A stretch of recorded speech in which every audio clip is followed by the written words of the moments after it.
નમસ્તે વિદ્યાર્થી મિત્રો, હાર્દિક સર એકેડમીની યુટ્યુબ ચેનલમાં આપ સૌનું ખૂબ ખૂબ સ્વાગત છે.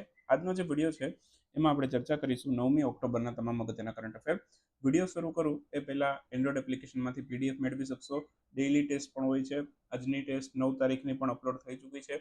વિડીયોની તમે પીડીએફ મેળવી શકશો. ઉપરાંત તમને ઈ બુક મળશે, વાંચવામાં મજા આવે એવી હશે. બરાબર. એક નવી તમને કરંટ અફેરનું એકદમ ફટાફટ રિવિઝન થાય એવી સુપરફાસ્ટ રિવિઝન પીડીએફ આપણે અપલોડ કરીએ છીએ. તો એમાં અમુક ટોપિક હોય કે જે પરીક્ષાની અંદર ખૂબ પૂછાતા હોય, જેમ કે એવોર્ડ છે, કોન્ફરન્સીસ છે, યુદ્ધ અભ્યાસો છે, બરાબર, અગત્યની રેન્કિંગ છે, અને નવી નવી નિયુક્તિઓ થઈ હોય અમુક ઊંચા પદની. તો એ બધા, જેમ કે કોઈ દેશના પ્રધાનમંત્રી નિયુક્ત થયા હોય, કોઈ એવી સંસ્થા છે, બરાબર, એના અધ્યક્ષ નિયુક્ત થયા હોય, તો એવા બધા છે ટોપિક છે આપણે તૈયાર કરીએ છીએ.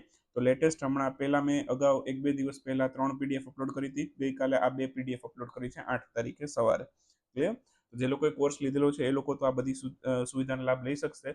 તમારે પણ લેવો છે તો તમે કરંટ અફેરનો કોર્સ લઈ શકો છો. એન્ડ્રોઇડ એપ્લિકેશનની લિંક ડિસ્ક્રિપ્શનમાં છે. પ્લે સ્ટોરમાં ડાયરેક્ટલી સર્ચ કરશો તો પણ મળી જશે. આ પ્રકારનો એક પીડીએફનો સ્ક્રીનશોટ છે, જેમાં મેં સુપરફાસ્ટ રિવિઝનની જે પીડીએફ છે એનો સ્ક્રીનશોટ છે આ.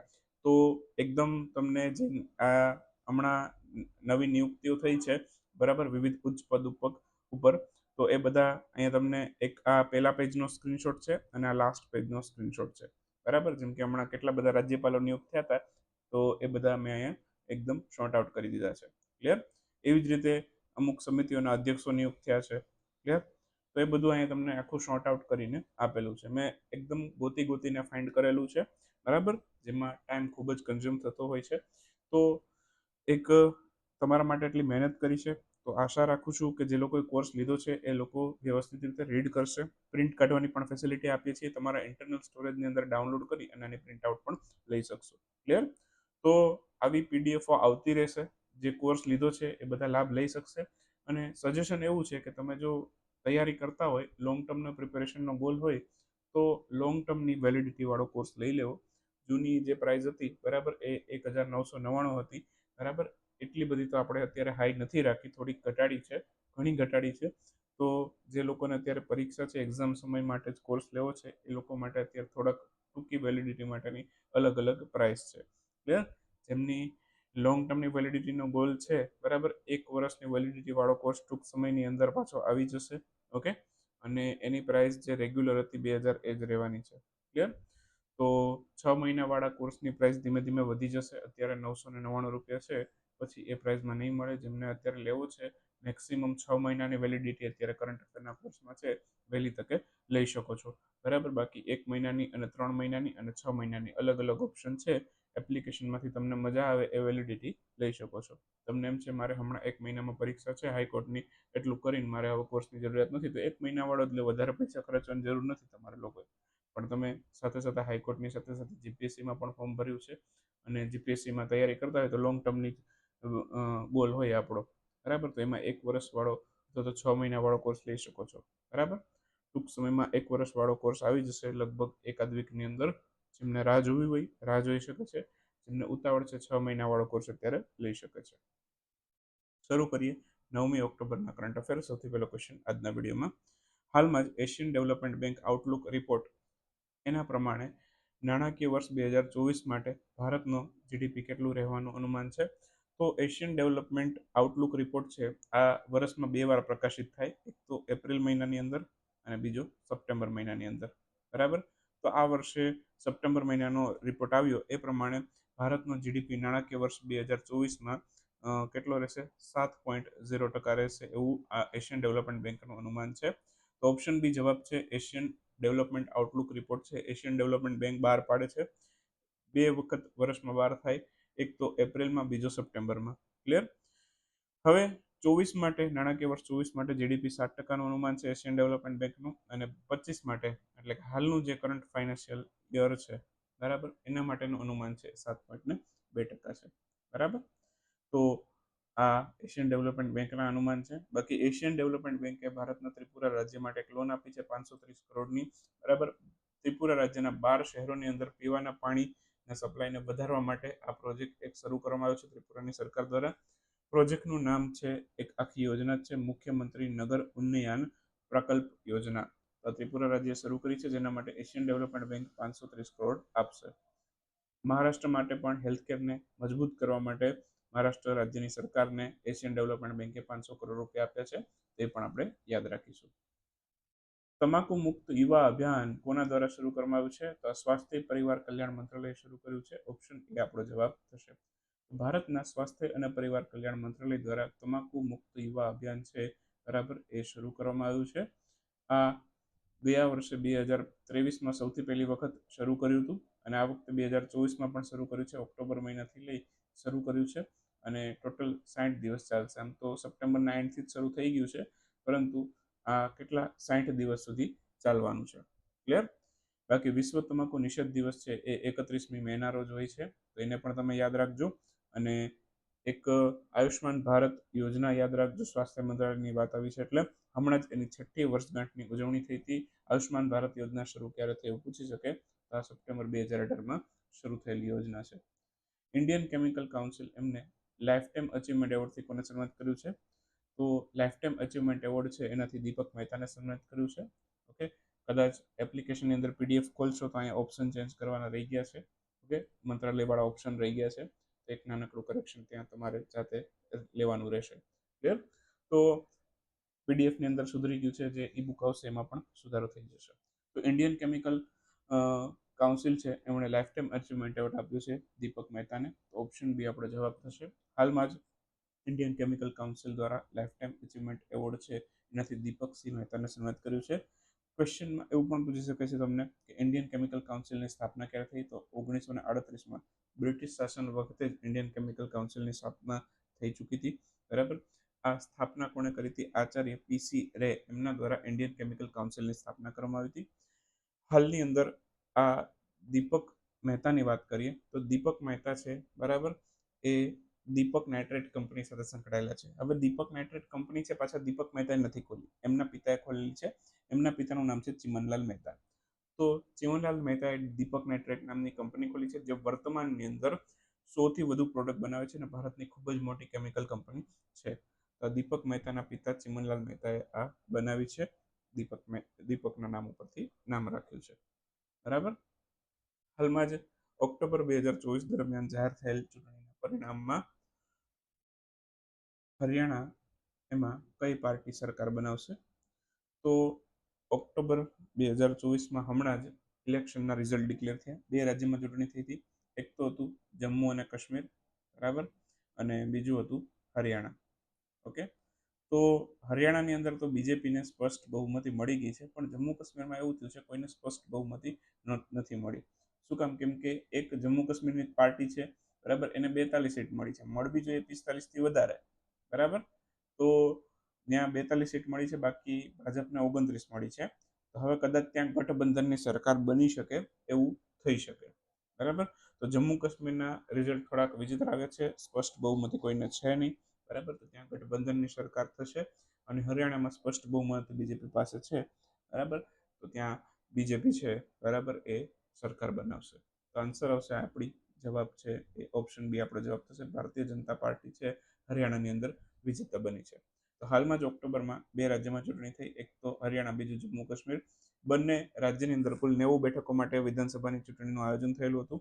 હરિયાણામાં ભારતીય જનતા પાર્ટી 48 બેઠકો સાથે વિજેતા પામી છે.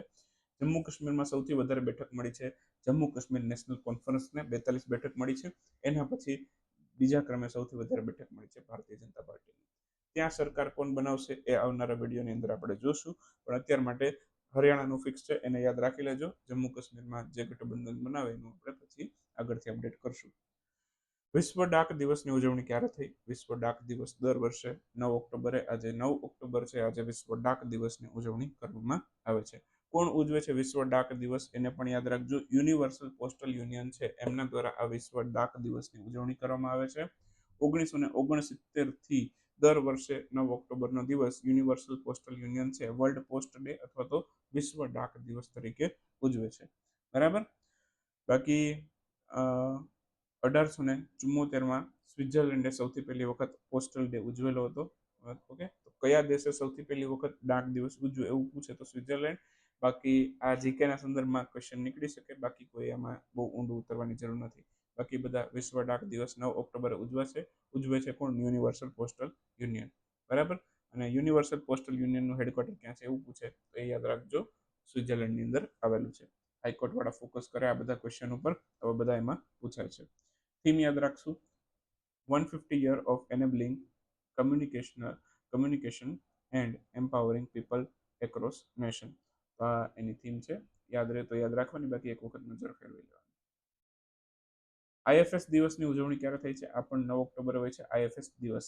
તો હાલમાં જ 9 ઓક્ટોબરે આઈએફએસ દિવસની ઉજવણી કરવામાં આવેલી, જેનો અર્થ થાય ઇન્ડિયન ફોરેન સર્વિસ.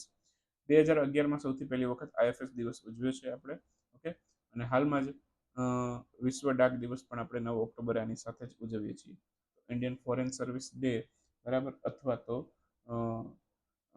આ ક્યારે ઉજવાય છે? 9 ઓક્ટોબરે ઉજવાય છે. બાકી હમણાં જ ભારતીય વાયુસેનાનો સ્થાપના દિવસ 92મો સ્થાપના દિવસ તો ક્યાં ઉજવ્યો? તમિલનાડુના ચેન્નાઈ ખાતે આપણે ઉજવેલો છે. 92મી વર્ષગાંઠ છે ઇન્ડિયન એરફોર્સની. સ્થાપના ક્યારે થઈ? 1932માં. એ સમય નામ હતું રોયલ ઇન્ડિયન એરફોર્સ. હાલમાં ભૌતિક શાસ્ત્રનો નોબેલ પુરસ્કાર કોને મળ્યો છે? જોન હોપફિલ્ડ અને જ્યોફ્રી હિન્ટનને મળ્યો છે. એ અને બી બંને જવાબ થશે, તો ઓપ્શન સી કરેક્ટ આન્સર થશે. હાલમાં જ ભૌતિક શાસ્ત્રનો નોબેલ પુરસ્કાર છે એ Royal Swedish Academy of Science દ્વારા જાહેર કરવામાં આવે છે. 2 વ્યક્તિને મળ્યો છે આ વખતે, એક તો છે હોપફિલ્ડ, જોન હોપફિલ્ડ, અને બીજા છે જ્યોફ્રી હિન્ટન, ઓકે. આ બંનેના નામ યાદ રાખવાના જ છે, ઓકે. અને લાસ્ટમાં એક રિવિઝનનો વિડીયો પણ આવશે નોબેલ પુરસ્કારનો. જોન હોપફિલ્ડ છે એમનો જન્મ અમેરિકામાં થયેલો છે, ઓકે, અને હાલમાં પણ અમેરિકામાં જ છે. પણ જોફ્રી હિન્ટન છે એમનામાં એવું નથી, જન્મ એમનો યુકેમાં થયો છે, હાલ એ કેનેડામાં છે, બરાબર. તો હાલ કયા દેશમાં છે એવું કે તો એ કેનેડામાં. જન્મ ક્યાં થયો એવું પૂછે એમના વિશે તો એ યુકેના છે, બરાબર. નોર્મલી આ બધું છે જીપીએસસી માટે હોય છે, બરાબર. બાકી તમારે નોબેલ પુરસ્કાર વિજેતાના નામ યાદ રાખો એટલું ઘણું થઈ ગયું. અથવા તો કઈ શોધ માટે જીપીએસસીમાં છે, કઈ શોધ માટે મળ્યો એવું પણ પૂછી શકે છે. તો enable machine learning with artificial neural network, એમની આ શોધ છે એમના માટે એમને આ પુરસ્કાર મળ્યો છે. અને આ સૌથી પહેલી વખત ભૌતિક શાસ્ત્રનો નોબેલ પુરસ્કાર 1901માં જાહેર થયો છે, એ પણ આપણે યાદ રાખીશું. ક્લિયર થઈ ગયું? અહીંયા સુધીના પોઈન્ટ આપણને ક્લિયર હોવા જોઈએ. એના પછીનો ક્વેશ્ચન છે, Indian council of cultural research છે હિન્દી ભાષાના પ્રચાર માટે કયા દેશ સાથે કરાર કર્યા છે? તો કરાર કર્યા છે કુવૈત સાથે. તો કુવૈત છે, કુવૈતની સાથે Indian council of cultural research કરાર કર્યા છે. શેના માટે? હિન્દી ભાષાના પ્રચાર અને પ્રસાર માટે. તો એમણે જે કરાર કર્યા છે એ કુવૈતની કઈ સંસ્થા સાથે કર્યા છે? ગસ્ટ નામની સંસ્થા છે, gulf university for science and technology સાથે કરાર કર્યા છે. તો ગસ્ટ સાથે કરાર કર્યા છે હિન્દી ભાષાના પ્રચાર અને પ્રસાર માટે. હમણાં જ કુવૈતની અંદર સૌથી પહેલો હિન્દી રેડિયો બ્રોડકાસ્ટ થયો હતો. ચેનલના નામ છે FM 93.3 અને AM 96.3. તો આ કુવૈતની અંદર હિન્દી ભાષામાં પ્રસારિત કરવામાં આવ્યા હતા, એ આપણે યાદ રાખવાનું થશે. ક્લિયર? થોડાક વન લાઇનર ક્વેશ્ચન જોઈ લઈએ આજના વિડીયોની અંદર. અને આપણે ઇન્સ્ટાગ્રામમાં પણ આપણું એકાઉન્ટ ક્રિએટ કર્યું છે. ઇન્સ્ટાગ્રામની અંદર પણ સ્ક્રીનશોટ મુકાય છે. જે લોકોને કોર્સ નથી લેવો, ખાલી ફ્રીમાં વાંચવું છે, તો એ લોકો અમુક થોડું ઘણું કન્ટેન્ટ છે ઇન્સ્ટાગ્રામની અંદર આપણે અપલોડ કરીએ છીએ. બધું તો નહીં, પણ એમ કહી શકીએ કે થોડું અપલોડ કરીએ છીએ. ક્લિયર? તો 20-30% જેટલું કન્ટેન્ટ તમને ત્યાંથી પણ મળી રહેશે. ડાયરેક્ટલી તમારે ઇમેજીસમાં સ્ક્રીનશોટથી તમારે વાંચવું હોય તો તમે ત્યાં ઇન્સ્ટાગ્રામમાં પણ આપણી હાર્દિક સર એકેડમી જોઈન કરી શકો છો. ક્લિયર? તો હમણાંથી જ શરૂ કર્યું છે. ફોલોવર કદાચ ઓછા હશે હમણાં, પણ ધીમે ધીમે કરતા એમાં પણ આપણે ગ્રોથ મેળવશું. ચાલો શરૂ કરશું આજના વન લાઇનર ક્વેશ્ચન. દૈબુ ઇન્ટરેક્શન 2024 નામની એક્સરસાઇઝ છે એનું આયોજન કયા દેશો વચ્ચે થયું છે? આ રશિયા અને ચીન વચ્ચે થયેલું છે. હાલમાં જ 97માં એકેડમી એવોર્ડ માટે ભારતની કઈ મૂવીને ઓફિશિયલ એન્ટ્રી તરીકે પસંદ કરવામાં આવી છે? તો લાપતા લેડીઝ નામની જે મૂવી છે ભારતની, એને 97માં એકેડમી એવોર્ડ, જેને કહેવાય ઓસ્કર એવોર્ડ પણ કહેવાય છે, તો એના માટે પસંદ કરવામાં આવી છે. ડાયરેક્ટર કોણ છે આ મૂવીના? કિરણ રાવ છે. અને પ્રોડ્યુસર છે આમિર ખાન. ક્વેશ્ચનમાં ડાયરેક્ટર કોણ છે એવો ક્વેશ્ચન પણ આવી શકે છે. હાર્પૂન મિસાઇલ હમણાં જ ચર્ચામાં રહી હતી, કયા દેશે વિકસિત કરી છે? તો અમેરિકાએ વિકસિત કરી છે. અને તાઇવાનને હમણાં જ આ હાર્પૂન મિસાઇલ છે એ ત્યાં ડિપ્લોય કરી છે અમેરિકાએ તાઇવાન માટે, એટલા માટે આ ચર્ચામાં થઈ છે. ખોખો વર્લ્ડ કપ 2025નું આયોજન કયા દેશમાં કરવામાં આવશે? તો આવ્યું હતું નહીં, 2025માં તો થશે, બરાબર, તો આવશે. તો તો ખોખો વર્લ્ડ કપનું આયોજન છે એ ભારતમાં કરવામાં આવશે. આન્સર આવશે ભારત. હાલમાં સંયુક્ત રાષ્ટ્ર મહાસચિવ એન્ટોનિયો ગુટેરસ એમણે કયા દેશમાં પ્રવેશ કરવા પર પ્રતિબંધ લગાવવામાં આવ્યો છે? તો ઇઝરાયલમાં પ્રવેશ કરવા માટે સંયુક્ત રાષ્ટ્ર મહાસચિવ છે એન્ટોનિયો ગુટેરસ એમણે એવું કીધું ઇઝરાયલમાં પ્રવેશ છે હવે રદ કરશો. બરાબર, કેમ કે અત્યારે ઇઝરાયલ અને ઈરાન બંને વચ્ચે ખૂબ જ ભયંકર વોર ચાલી રહી છે. અને હમણાં જ તમને ખબર હોય થોડાક દિવસ પહેલા તો ઘણી બધી મિસાઇલો અને ડ્રોન ઈરાને ઇઝરાયલમાં છોડ્યા હતા. બરાબર, ઈરાનના જવાબ તરફથી એવું જાણવા મળેલું આપણને કે એમને એટલી બધી નુકસાની નથી થઈ. બરાબર, તો આવનારા દિવસોની અંદર આ વાર કદાચ છે હજી ખૂબ મોટું રૂપ લઈ શકે છે. બરાબર, એ આવનારા દિવસોમાં આપણે જોશું જ્યારે કંઈ પણ અપડેટ આવશે ત્યારે. હાલમાં જ 7મા રાષ્ટ્રીય પોષણ માસ એમનું સમાપન સમારોહનું આયોજન કયા સ્થળે થયું? ઝારખંડના રાંચી ખાતે નું સમાપન સમારોહનું આયોજન થયેલું. નીતિ આયોગના મહિલા ઉદ્યમિતા પ્લેટફોર્મ ચેપ્ટર મેળવનાર ભારતનું સૌથી પહેલું રાજ્ય કોણ બન્યું છે? આ તેલંગાણા છે સૌથી પહેલું રાજ્ય બન્યું છે જેણે નીતિ આયોગનું મહિલા ઉદ્યમિતા પ્લેટફોર્મ ચેપ્ટર મેળવ્યું છે. બાપુ ટાવર એનું લોકાર્પણ કયા રાજ્યમાંથી કર્યું છે? બાપુ ટાવર બિહાર રાજ્યમાં લોકાર્પણ કરવામાં આવ્યું પટના ખાતે. હાલમાં જ પિતૃપક્ષ મેળાનું આયોજન છે કયા રાજ્યમાં કરવામાં આવ્યું હતું? આ પણ બિહારમાં કરવામાં આવ્યું. આન્સર આવશે બિહાર. હાલમાં જ ભારત દ્વારા કયા દેશમાં યુરોનેવલ 2024 ડિફેન્સ એક્સપોનું આયોજન કરવામાં આવશે? તો ભારત ફ્રાન્સમાં આ ડિફેન્સ એક્સપો કરશે, યુરોનેવલ 2024 ડિફેન્સ એક્સપો. અહીંયા આ સાથે 9 ઓક્ટોબરના વિડીયોને સમાપ્ત કરશું. મળશું 10મી ઓક્ટોબરના વિડીયોમાં. ત્યાં સુધી રજા લેશું. આવજો, બાય બાય, ગુડ નાઇટ, શુભરાત્રી. Thank you for watching.